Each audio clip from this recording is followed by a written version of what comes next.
Hi guys, कैसे हो? रोम गुरुजी पे आप सभी लोगों का स्वागत है। तो आज मैं आपका स्वागत करना चाहूंगा हैशटैग आस्क रोम गुरुजी के नए एपिसोड में। अब हर एपिसोड के साथ हमें जो क्वेश्चंस आते हैं वो ज्यादा से ज्यादा इंटरेस्टिंग हुए जा रहे हैं, जैसे हमारी फैमिली बढ़ती जा रही है, तो उसके लिए थैंक यू। और आज भी हम 10 क्वेश्चन सिलेक्ट करने वाले हैं, तो बिना किसी देरी के शुरू करते हैं।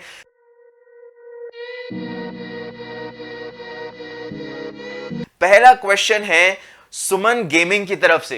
हाय सुमन गेमिंग, आपका क्वेश्चन है क्या iQOO 7 में ग्रीन टिंट इशू फीचर में फिक्स हो सकता है? तो आप शायद मुझसे पूछना चाह रहे हैं कि जो ग्रीन टिंट इशू आ रहा है iQOO 7 में लोगों को, क्या वो फ्यूचर में फिक्स हो सकता है?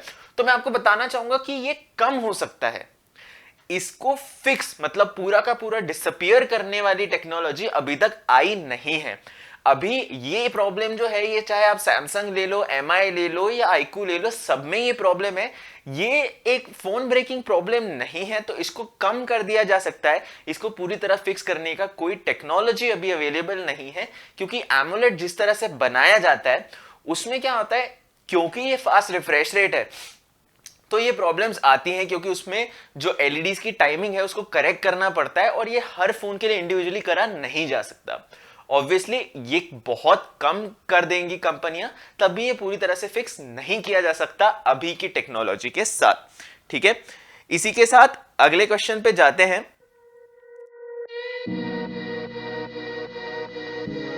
रोहित अश्वा का क्वेश्चन है, what is your age and what do you do currently and what do you want to do in the future?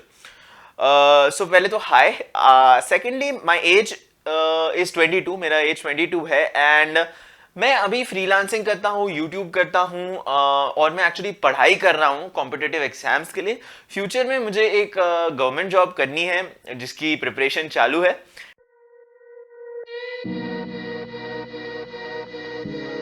इसके बाद जो अगला क्वेश्चन है, ये काफी एक इंपॉर्टेंट क्वेश्चन है, बहुत लोगों के साथ आया है। ठीक है, सत्य गुप्ता का ये क्वेश्चन है, 4G प्लस कैरियर एग्रीगेशन इन iQOO 7 है या नहीं, क्लियर प्लीज। तो देखो 4G प्लस का जो कैरियर एग्रीगेशन है वो iQOO 7 में है, इसमें डाउट नहीं है।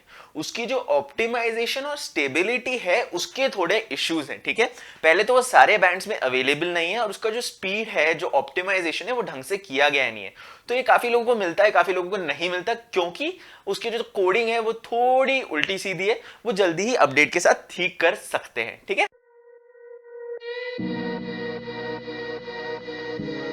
इसी के साथ अगले क्वेश्चन पे चले जाते हैं हम। Bro, what is the launch date of Lenovo Legion phone Duel 2 in India? Jyotirmoy Vishwas का क्वेश्चन है। तो देखो अभी तो इसके बारे में फीडबैक नहीं है, प्लस अभी लॉकडाउन के सिनेरियो में जितनी कंपनियां हो सकती है वो अपने लॉन्च थोड़े अहेड मूव कर रही हैं, क्योंकि क्या हो रहा है इसकी वजह से, ये लॉकडाउन की वजह से उनके सेल्स कम हो रहे हैं। ऐसा नहीं लोगों को फोन खरीदने नहीं है, अगर फोन मिल ही नहीं पा रहे तो लॉन्च करके, वो लॉन्च में जो सारे ऑफर्स आते हैं वो लाके कोई फायदा नहीं है, और उससे लोगों की इरिटेशन और बढ़ जाएगी। ठीक है,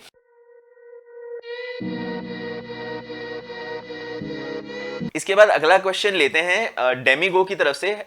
आई am planning to buy iQOO 7 soon, but after 2 years what about update, it will come or not? What is the difference in AnTuTu score after bootloader unlocking and before in MI 11X? By the way, love from Chhattisgarh. Hi यार, love from Pune. देखो after 2 years का मैं अभी ज्यादा बता नहीं सकता। मेरा जो पर्सनल एक्सपीरियंस है iQOO 3 के साथ, वो आपको पता है कि अपडेट्स उतने अच्छे से नहीं दिए थे। जैसे उनका नया डिवाइस रिलीज हुआ, उन्होंने मतलब iQOO 3 का पूरा सपोर्ट ही छोड़ दिया है। तो ये जो एक चीज है उससे थोड़ा मुझे प्रॉब्लम है, बट मैं आपको बोल सकता हूँ कि जो FunTouch OS 11.1 है वो वैसे काफी केपेबल OS है, और अगर समझो अपडेट आपको खुदा ना खास्ता मिल भी ना पाए तो यूजेबिलिटी है। बट मैं उनके अपडेट्स के बारे में इतने प्रोमिसेस नहीं कर सकता, प्लस कस्टम रोम अनलॉकिंग ना होने की वजह से अगर समझो आपका जो सपोर्ट है वो ड्रॉप हो गया तो आपके पास कोई और ऑप्शन भी नहीं रहेगा। तो ये एक दो चीजें आपको जरूर सोचनी चाहिए। इसी के साथ AnTuTu स्कोर की बात करूं तो मैं ऑनेस्टली बता रहा हूं, जो सिंथेटिक बेंचमार्क्स है उसमें मेरा बिलीफ नहीं है। पर अगर आप एक AOSP रोम इंस्टॉल करते हो, जैसे मैं अभी एक AOSP रोम पे हूं मेरे MI 11X पे, जल्दी इसके साथ एक रिव्यू आ रहा है तो सब्सक्राइब जरूर दबा देना। तो इसके साथ क्या है कि बहुत ज्यादा परफॉर्मेंस में इंप्रूवमेंट है। पहले तो क्योंकि MIUI की जो फाइल होती है रोम की, वो 3.3 GB की होती है, जबकि ये जो AOSP रोम्स हैं इनकी फाइल सिर्फ 1.9 GB की आती है। मतलब आप देख सकते हो स्टार्टिंग से ही कितना कम साइज हो रखा है, ठीक है। तो उसकी वजह से ये जो अगर आप AOSP रोम डालते हो तो आपको बहुत ज्यादा डिफरेंस दिखेगा परफॉर्मेंस में, जो स्मूथनेस है वो बहुत ही ज्यादा अपग्रेडेड दिखेगी। तो आई होप आपका क्वेश्चन इन जनरल एक आंसर कर दिया होगा, पर मैं सिंथेटिक बेंचमार्क्स में नहीं बिलीव करता, मैं रियल वर्ल्ड परफॉर्मेंस में बिलीव करता हूं, ठीक है।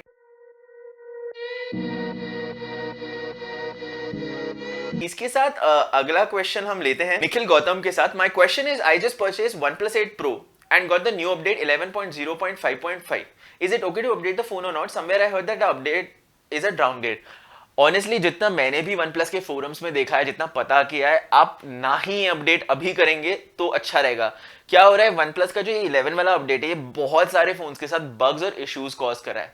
इन जनरल जो 10 वाला वेरिएंट है वन प्लस 8 पे, या जो पिछला वाला वेरिएंट है, वो बहुत ही बढ़िया चल रहा है, ठीक है, और उसमें कोई इश्यूज नहीं है। तो प्लीज अपडेट अभी मत करो, थोड़ा टाइम वेट करो और लोगों का फीडबैक आने दो, और वन प्लस फोरम्स पे आप एक्टिव रहिए ताकि आपको वहां पे पता चलेगा, ठीक है। इसी के बाद हम अगला क्वेश्चन ले लेते हैं।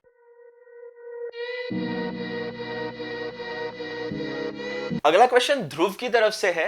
हाय ध्रुव, तो उनका क्वेश्चन है, should I buy iQOO 3 for competitive PUBG and if not please suggest me the best under 25K for competitive PUBG। Love from JNK। पहले तो लव फ्रॉम पुणे यार, हाउ आर यू डूइंग। और कॉम्पिटिटिव अगर आपने PUBG खेलना है, आपका budget 25 है, तो iQOO 3 से बेटर कोई डिवाइस नहीं है। मैं सच्ची बता रहा हूं। पहले तो उसके जो ट्रिगर्स वगैरह हैं वो आपको एक बहुत ही बड़ा कॉम्पिटिटिव एडवांटेज दे देते कंपेयर टू अदर डिवाइसेस, ठीक है। दूसरा, अगर आप iQOO 3 पे गेमिंग कर रहे हो तो मैं इतना आपको अश्योर कर सकता हूं कि जो आपका गेमिंग एक्सपीरियंस होगा वो बहुत बढ़िया होगा। मतलब लैगलेस, नो प्रॉब्लम, गेमिंग बहुत बढ़िया होती है iQOO 3 में। तो इतना मैं आपको बता सकता हूं कि भाई अगर आपको कॉम्पिटिटिव PUBG गेमिंग करनी है, कोई टेंशन नहीं है, आप iQOO 3 ले लो, बेस्ट है। प्लस उसमें हेडफोन जैक आता है जो आपका ऑब्वियसली एक्सपीरियंस बढ़ा देगा। प्लस उसमें जो केबल आती है, चार्जिंग केबल, वो ऐसे V टाइप की होती है, ऐसे अलग टाइप की होती है, कैप्सूल टाइप की। तो कैप्सूल टाइप की केबल की वजह से क्या होता है, आप आराम से उसको यूज कर सकते हो चार्जिंग के वक्त भी। तो बढ़िया चीज है गेमिंग के लिए iQOO 3, आई सजेस्ट दैट, ठीक है। अगले क्वेश्चन पे जाते हैं।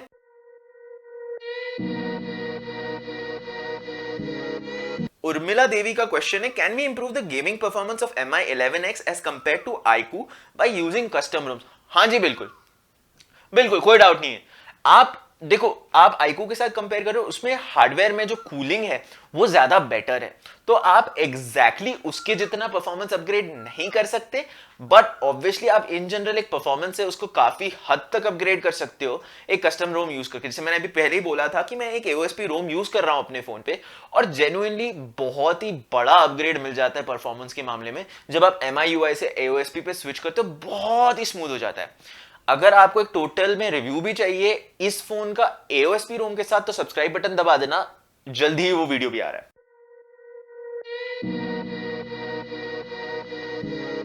अगला क्वेश्चन है अभिराज का। We are going to see phones with Dimensity 1200 in the upcoming days, so how well it will perform against SD 870? Will you consider using a MTK chip phone? Is 870 a better choice when compared to 888 considering the heating issues? 870 uses A77 CPU cores and has Adreno 650 GPU, but 888 uses the new X1 and A78 and Adreno 660 GPU. And how much it will make a difference in gaming? So Abhiraj, hi, these questions are actually genuinely very technical. I really like it. So I'll answer your questions one by one, alright? The first is Dimensity 1200. Now Dimensity 1200 is going to be a well-performing chip, but it may not actually come that equivalent to 870 in the performance factor. Nonetheless, in day-to-day task, or if it's gaming or in general use, anything, you're not going to face any issues with the Dimensity 1200 chip, right? The Dimensity 1200 chip is a well-performing chip, and as far as the real world usage goes, you're not going to find any difference. You will obviously find that the 1200 chip scores lesser than 870 in synthetic benchmarks, but in reality, you're not going to face any differences. It's actually a very good chip.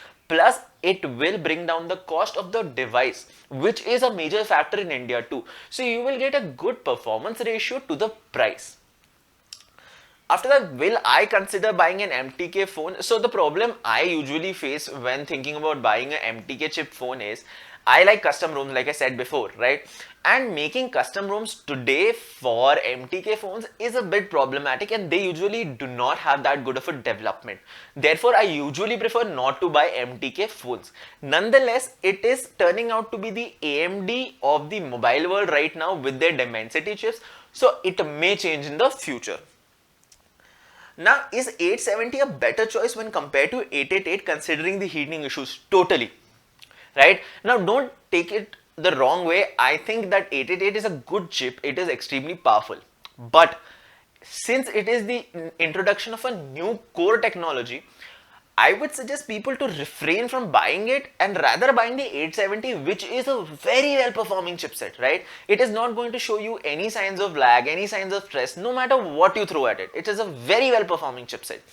In the case of 888, what has happened is it is yet to be optimized that well. It is yet to be, considered that well, and that is the issue that you might be facing in 888. So what you need to do is you should probably wait for the next iteration using the new core, right? Because then Snapdragon would actually optimize it well enough for it to be used properly. Right now, that core is not well optimized. Its thermals are not really working well. So probably wait for the next variant. Right now, 870 would be the best go-to choice for you. Let's go to the next question, guys. And how much difference will it make in actual real world performance? So I'll be honest with you, it is not going to make a lot of difference in real world performance if you use 888 or 870. You will see a little bit of difference in synthetic benchmarks and gaming, but it is nothing that is majorly noticeable.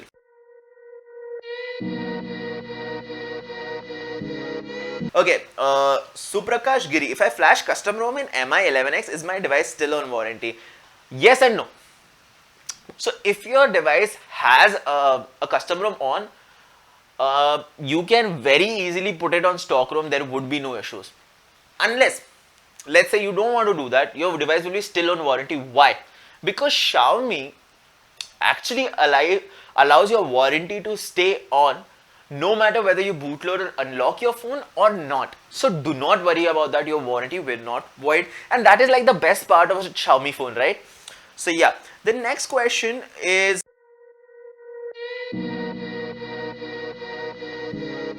I'm sorry, it is a bit difficult for me to pronounce, so I'm just going to call your name as Zarina. My apologies. Your question is, why did you call yourself Rom Gurji? So actually, when I started the channel, I was playing with custom ROMs on OnePlus 60, right? And that resulted in me thinking of this name. I already had an Instagram account named Guruji Philosopher because I used to write a blog by that name. So I just thought, okay, let's not put a lot of efforts, Rom Gurji, right? That is how I came to Rom Gurji.